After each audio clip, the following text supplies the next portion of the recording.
కల్కి సినిమా విషయంలో big mistake చేసిన నాగ్ అశ్విన్. కొంప ముంచేశావు కదా బ్రో. ప్రజెంట్ ఇదే న్యూస్ ఇప్పుడు టాలీవుడ్ సర్కిల్స్లో బాగా వైరల్గా మారింది. టాలీవుడ్ ఇండస్ట్రీలో రెబల్ స్టార్గా పాపులారిటీ సంపాదించుకున్న ప్రభాస్ ఎంతో ప్రతిష్టాత్మకంగా తీసుకుని నటిస్తున్న చిత్రం కల్కి 2898 AD. ఈ సినిమాకి సంబంధించి ఎటువంటి అప్డేట్ రిలీజ్ అయినా సరే ఫ్యాన్స్ ఓ రేంజ్లో సంబరపడిపోతారు, బాగా ట్రెండ్ చేస్తూ ఉంటారు. తాజాగా ఈ సినిమాకి సంబంధించిన ఒక స్పెషల్ వీడియోని రిలీజ్ చేసింది చిత్ర బృందం.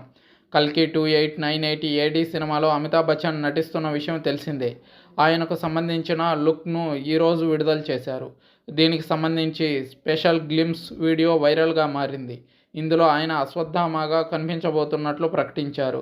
అంతేకాదు అమితాబ్ బచ్చన్ లుక్స్ సినిమాకి హైలైట్గా మారబోతుంది అంటూ బాలీవుడ్ ఇండస్ట్రీలో జనాలు ఓ రేంజ్లో వైరల్ చేస్తున్నారు.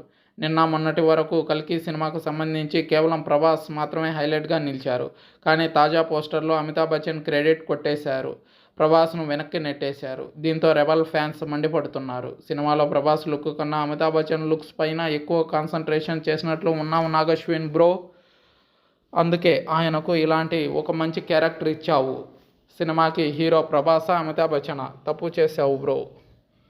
దీనివల్ల చాలా ప్రాబ్లమ్స్ ఎదుర్కోవాల్సి వస్తుంది అంటూ మండిపడుతున్నారు నెటిజన్లు. మరికొందరు సినిమాని సినిమాగా చూడండి అంటున్నారు. మొత్తానికి నాగ్ అశ్విన్ తెలిసి చేశాడో తెలియక చేశాడో కానీ ప్రభాస్ అభిమానులు మాత్రం హర్ట్ చేసేశాడు. అయితే ప్రపంచవ్యాప్తంగా ఈ చిత్రం రిలీజ్కు సిద్ధమవుతున్న విషయం తెలిసిందే. ఎటువంటి సక్సెస్ను సొంతం చేసుకోబోతుందో వేచి చూడాలి.